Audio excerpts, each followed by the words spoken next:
Oh man, oh man, oh man. Am I excited to be back in studio for another great episode of the Amatyma series in partnership with Bogart Radio. This is a platform for us as men to talk about anything and everything that affects our wellness, be it physical, be it mental or financial wellness. We want to talk to men who are single, married, divorced, or widowed. Mawi ndoda, mawi out, mawi cheat, asifuna uzwakala uzoringa nathi. Whether you're a celebrity or an ordinary person, it doesn't matter. We don't focus on your social standing, but we focus on your wellness as a man, as in daughter, as a brother. We deal with issues that affect manhood, fatherhood, and brotherhood. I'm so excited to introduce a gentleman that I call Dad, and many of us call him Dad. That's the respect we've bestowed upon him because I look at him as my spiritual father. You guys might know him as Bishop or Reverend Benjamin Dube. How are you, Dad? I'm good, TT, and how you doing? It's so good to have you. The pleasure is mine. I've been waiting for this for a long time, and you know this because I've been trying to get into your diary for the longest time. And as you would know, the Amatyma series really is an open platform for us men to talk about anything that affects our wellness. And we actually don't even have topics within the conversation because we want the conversation to be driven by the story of the journey of the man that I get to conversate with. Yeah. It's not even an interview. As you can see, there's no prep work here. There's no laptop. There's no notes. That's good. Maybe move the cell phone so that you don't think maybe I'm trying to look elsewhere. I want you to introduce yourself to those that might not know who you are and also clarify how you should be addressed. Do you want to be addressed as bishop or reverend? Well, look, I wear many caps. Definitely, I would know that. So I always check as to where I am and then use that which is appropriate and proper for that place. But in actual fact, I'm just Benjamin Dube. Yes. You know, and I think people should be knowing that I was born in Joburg, and I'm from Soweto. No ways, I didn't even know that. Yeah. Really, because End of fire. From End of Fire? End of Fire. Zone 1? Middle and Zone 4. Zone 4. So you're from the same neighborhood as Abo Mahuta and Abo Spikir? Yes. Because they're all from End of Fire, I think. Right. I In didn't fact, know this.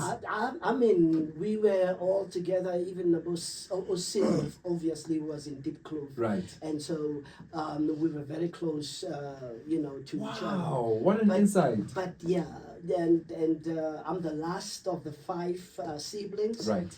And my father was a preacher, and my mom more of a musician, a singer. Right, gospel. Gospel, Right. Obviously. And my father used to play guitar.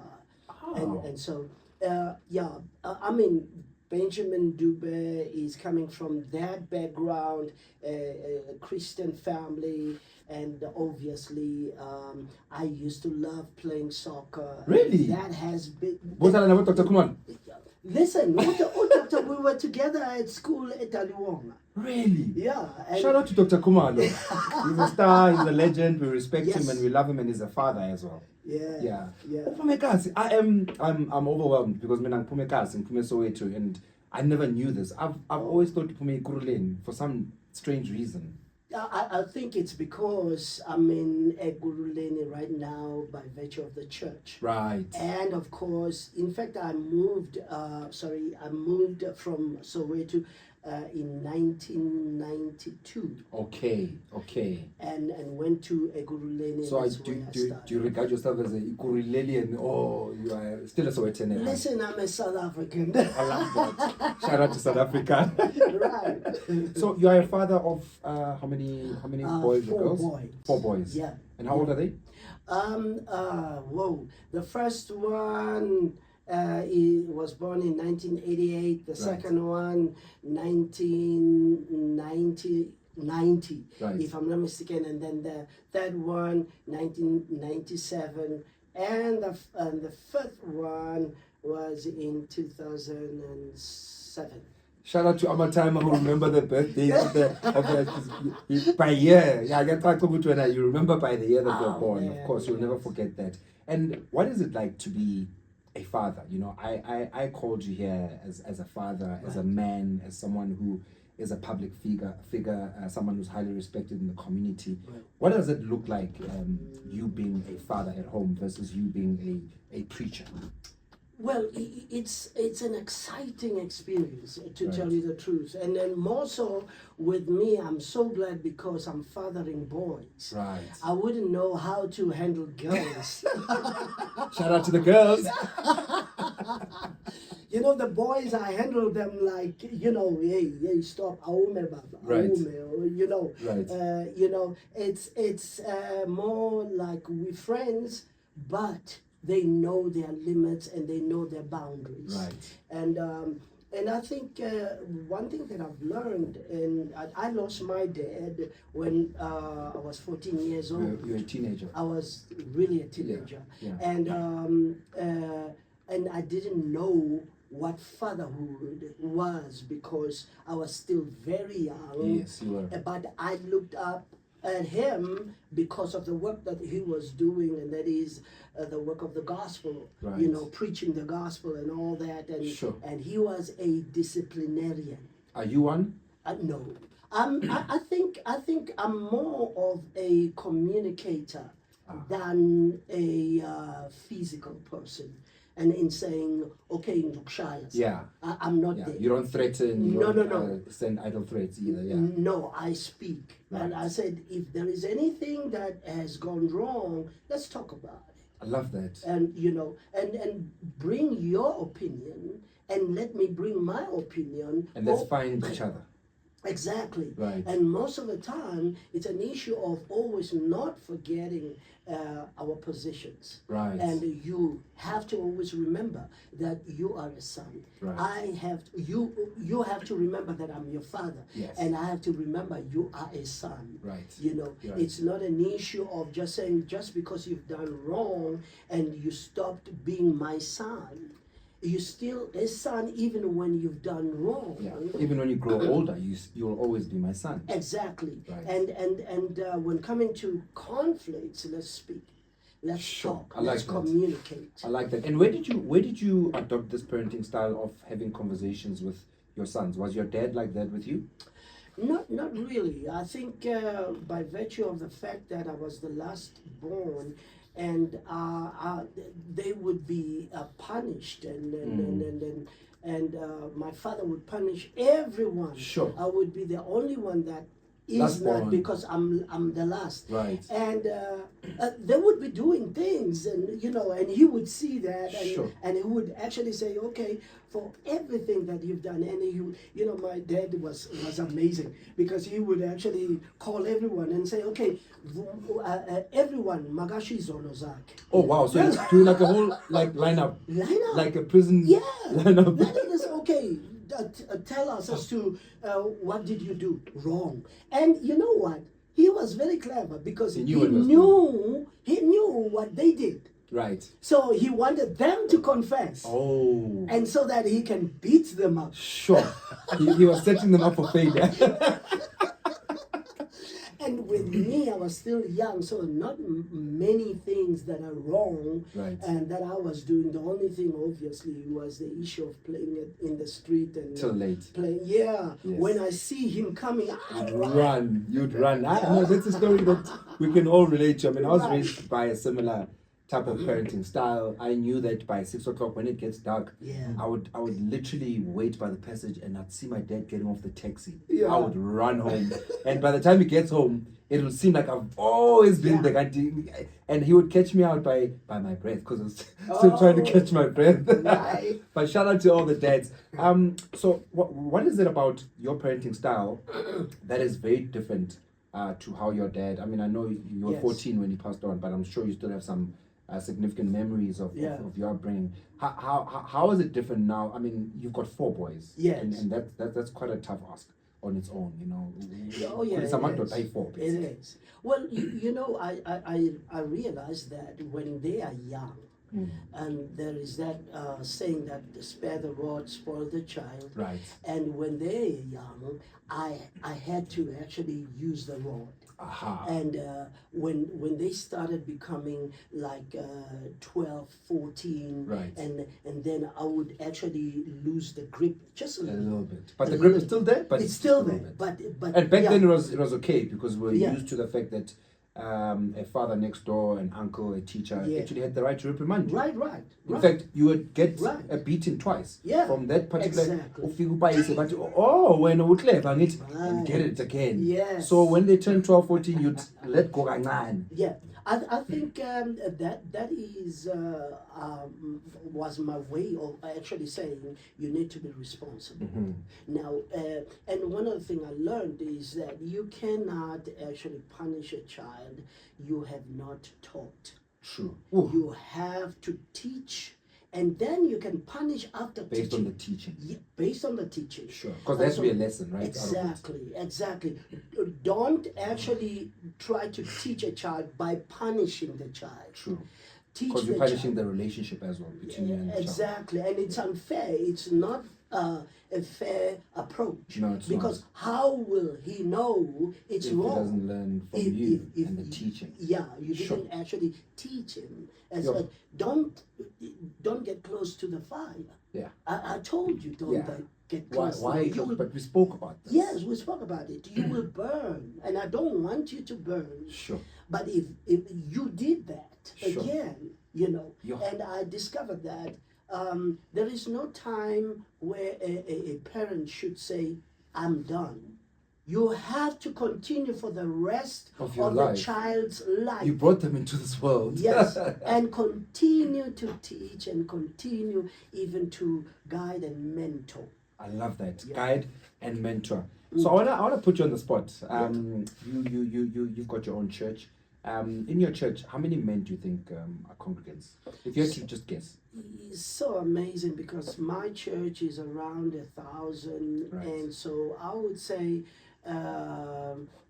30%. 30% is men. Yeah. And 70% is 70. So you've got about 300 men in your church. Men and boys, I would Yeah. put it that way. Yeah. So I wanna propose that we one day do a summit of sorts where you bring all 300 into the church Right, space, right. just men only, and we can get to speak about everything that affects their wellness. Yeah. Outside the religion, because I know that they go there to worship, they go there as members of the church, but to have the church play a significant role in having conversations with these men outside the usual, which is obviously going to worship and pray. And do you think that's something that you would consider? Look, they are, how can I put it? They are spirit in the flesh. Yeah.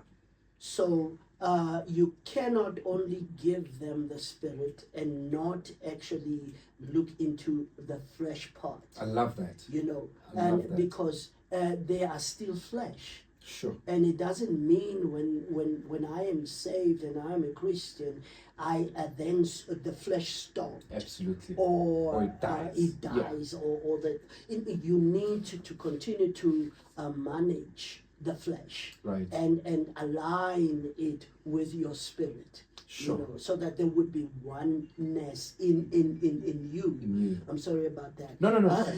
And I told I don't know. I told Dad, hold on silent, and guess what? We'll pray about it and pray over it. Maybe that call is a blessing. There is no prayer about it. You just have to stop.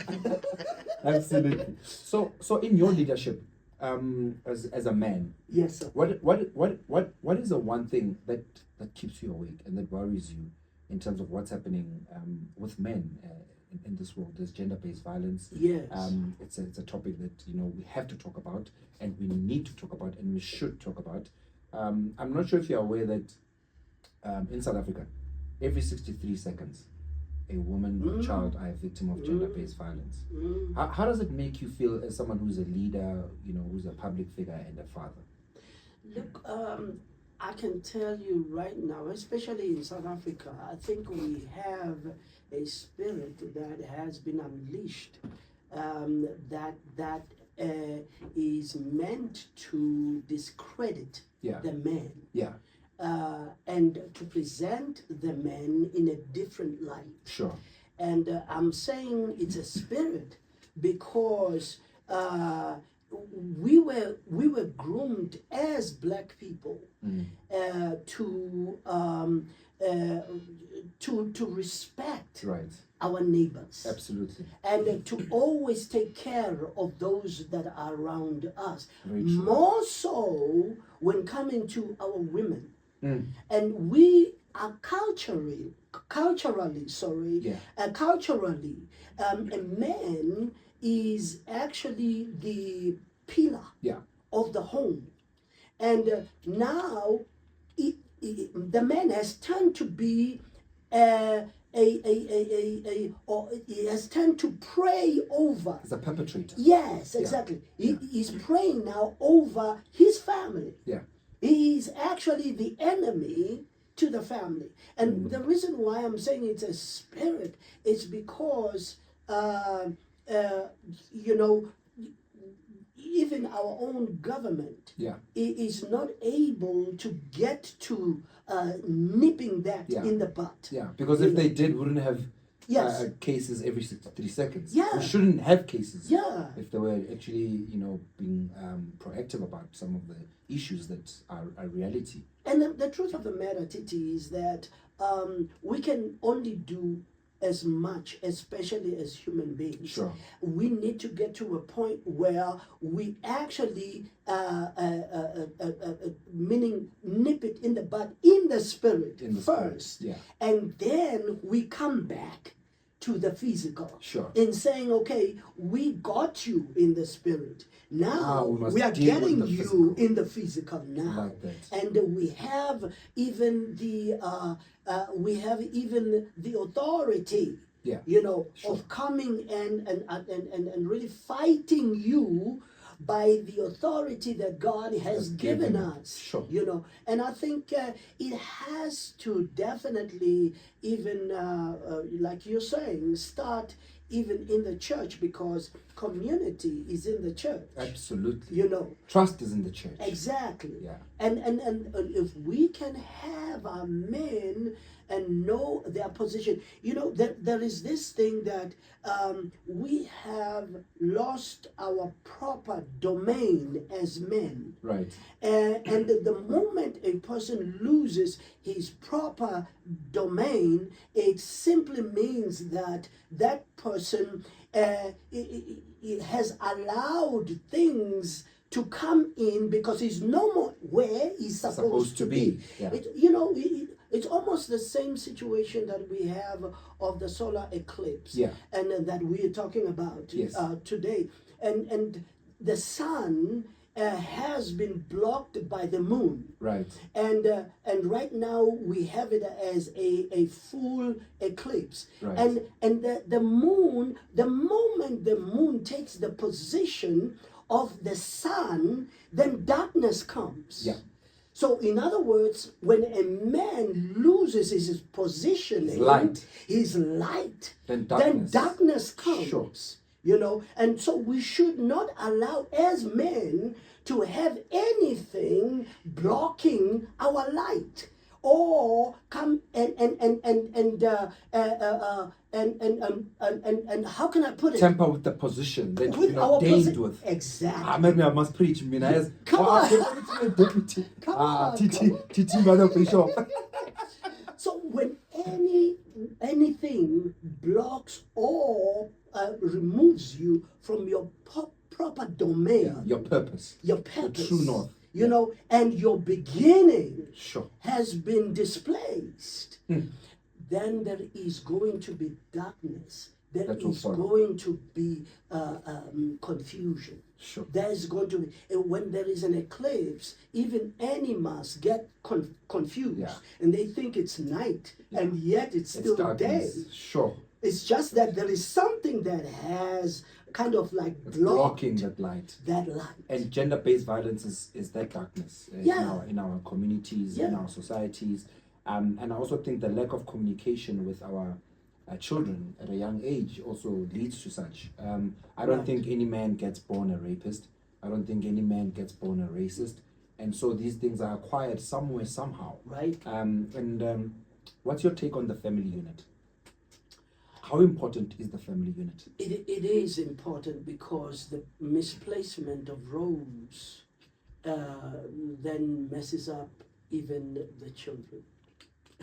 It's what they call generational curses. Yeah, well, you pass it on to them. yes, that's right. And one other thing is that you don't have to be intentional about it. Yeah. Even just you living your life, and children are actually kind of like influenced By you. By you. They're watching you. They watch right you. behind you. Exactly. Everything you do, your mannerisms, your behavior, Exactly. how you treat other people. Yeah, and you may be destroying the next generation. Without even being aware of it. Exactly. Sure. Just by your life, and this is what I think God helped me with, and He kept on saying to me, "All you do not have to actually instruct and command your children. Sure. All you need to do, live the life. Sure. Live. In other words, live right." Oh, is that why you've got the song Keeps On?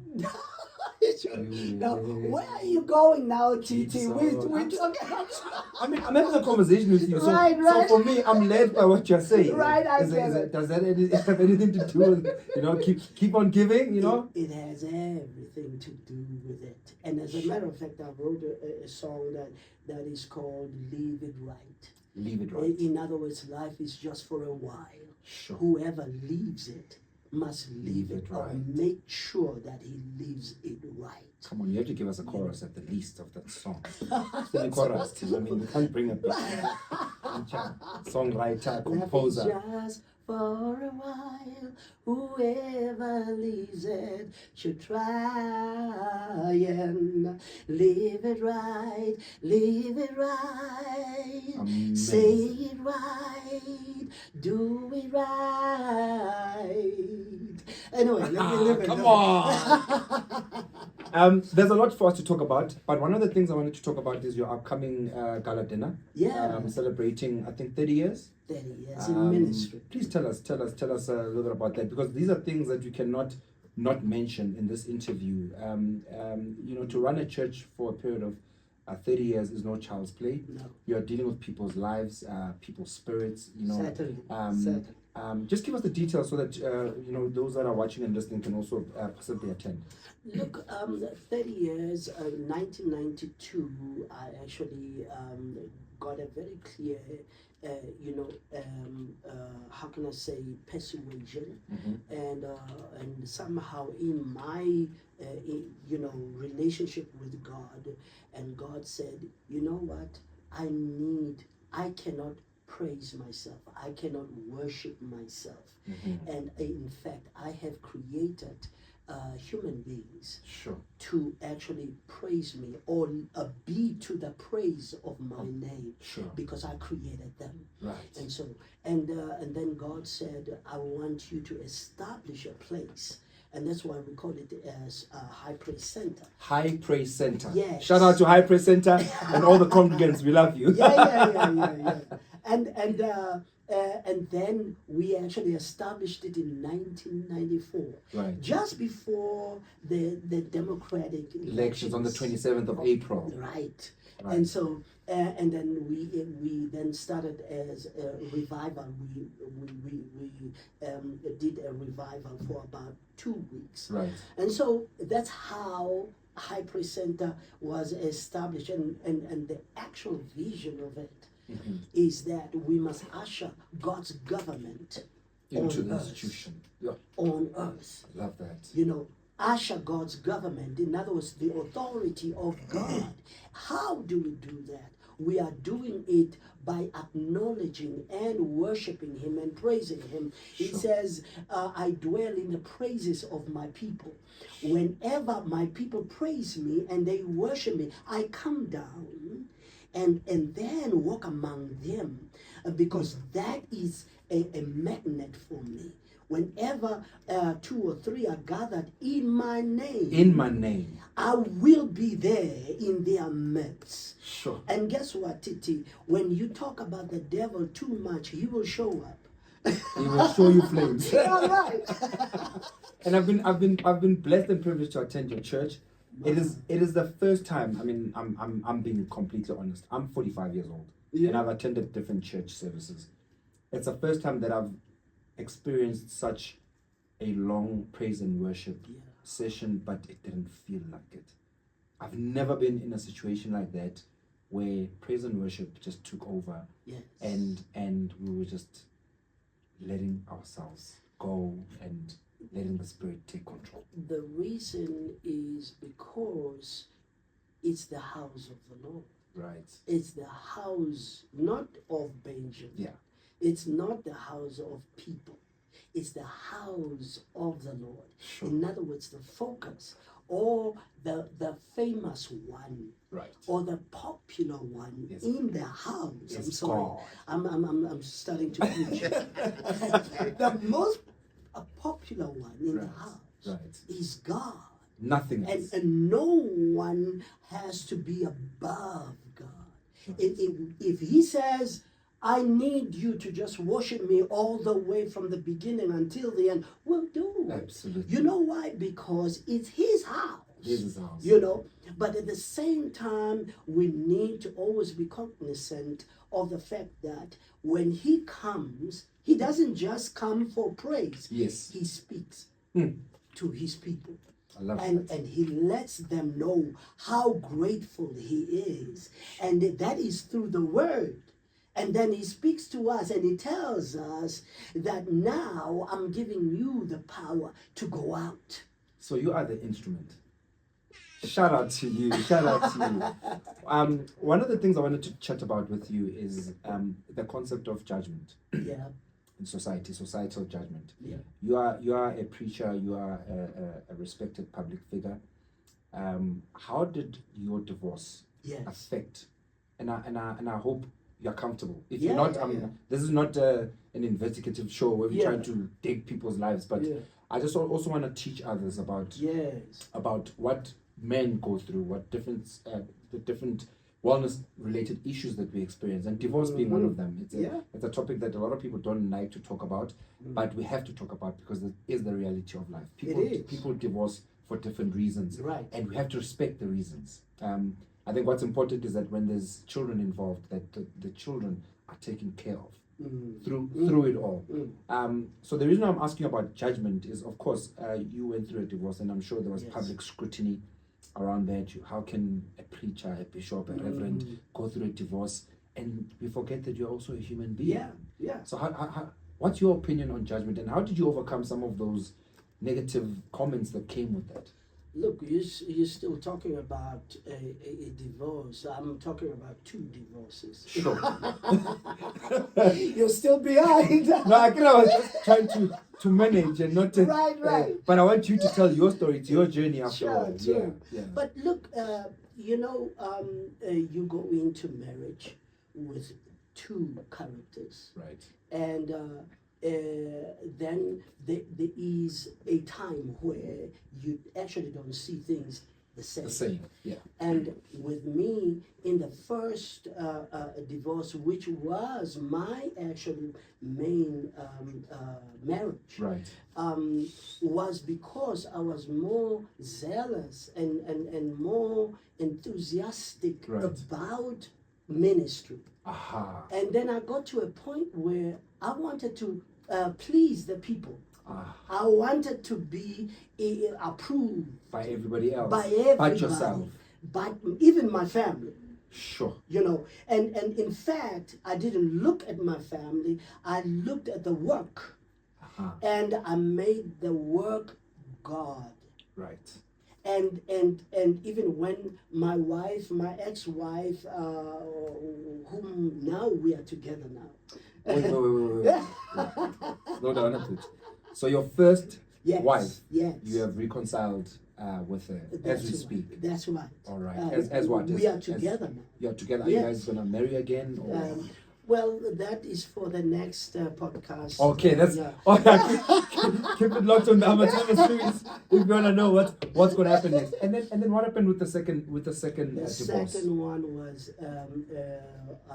physical, Right. and it was violent. It was on basis of the fact that when you have children, Right. the first one, so every time you have to actually take the children to the first one. Right. That's And an issue. yeah, and there's an issue there as to why do you spend a lot of time there? Wow. Why do you actually have to do everything for her? Wow. Why? So it became about her, not the kid, not the children. Yeah, Sure. it was that situation, and such that in going there and in my coming back, Right. and she actually was already coming to her place, meaning my ex-wife. Sure. And she was coming to her place in checking with why are you still there?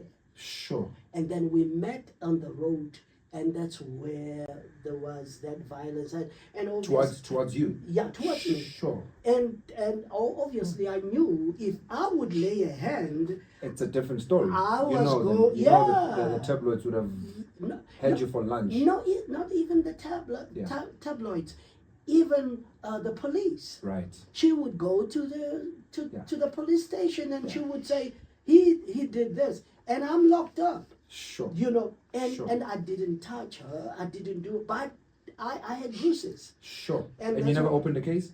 No, I didn't. I'm a pastor. You know. Right. I forgive. Shout out to forgiveness, man. Shout out to forgiveness, man. But how did that make you feel as a man? I mean, did they take your manhood away just to be exposed to such violence? Because that is violence. Yes. To start with, my boys were enraged. They were all there. They No, witnessed this no. When I got back home, and saw and they saw me, and they said, "Dad, no, this is not on. You can." At that time, we were still together Right. with her, meaning the second one. Yes. Yeah. Yes. So we were living together with my boys, Sure. with her, and so and they were. I said, "No, don't do it. Don't fight." Oh, her." they were ready to go to war for their dad. Oh yeah, no, certainly. Sure. I mean, and more so. I mean, after that, and people were like, Benjamin was hit by the woman. How insensitive can people be? You know, and these are things we need to talk about, because when you flip the coin, Yeah. it's something else. And Yeah. when you go as a man to a police station to report a case like this, they'll probably laugh at you. Oh yes. And I think those are things that we need to speak about. We need to obviously have conversations with police who are men in terms of handling other men's issues, because you're a man yourself. You should know that it can happen to you, There are men that have been abused by women, and no one wants to talk about it. and no one actually. I nearly said something else. But, No one wants to discuss they it. don't care. It doesn't exist. They don't care. It's like we must man up. We must continue with life. It can only be women that are being abused. Sure.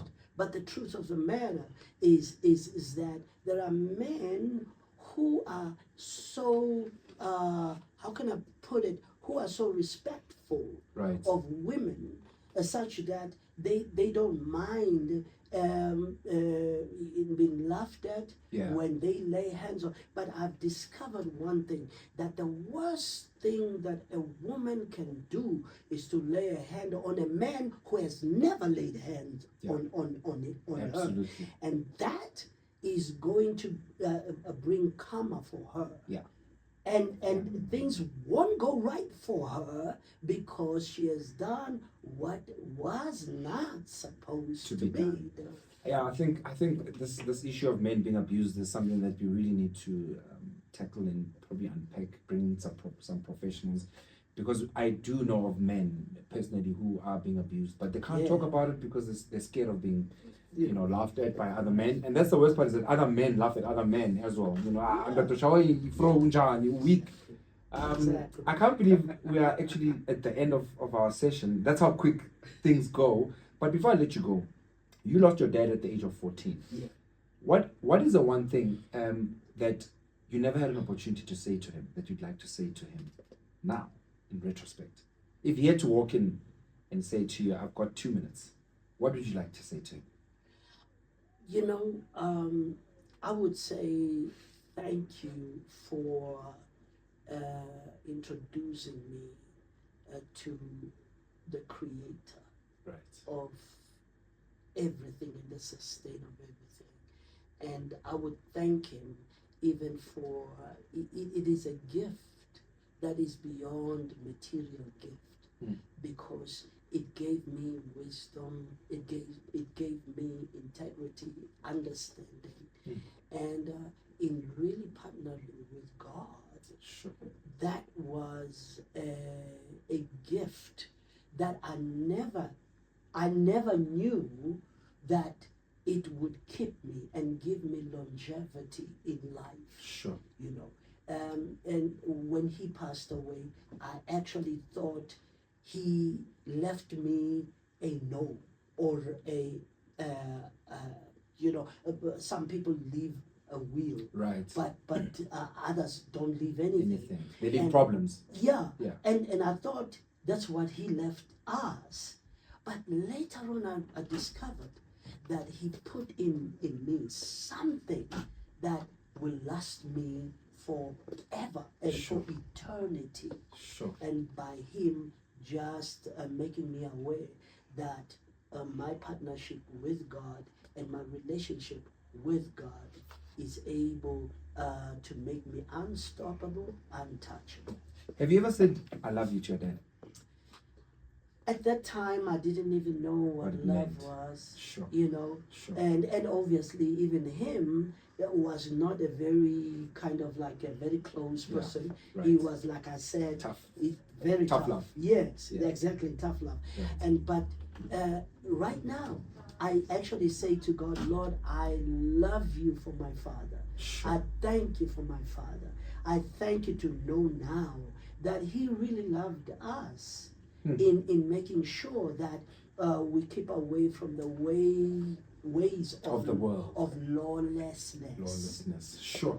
As a parting shot, Dad, what is your greatest wish for your 4 sons? Ooh. When you touch them, I can see it in you your touch face. me. You touch me. Whoa.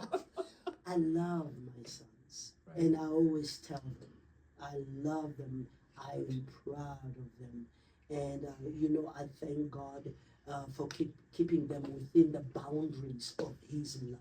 Right. And so, I pray for, I always pray for my sons. All I pray for is that they may always live a life of wisdom, understanding, and a life of accommodating other people, Right. showing love to other people, and always remember God is first Sure. in their lives, and He will keep them. And as a matter of fact, I know they are going to be great men Right.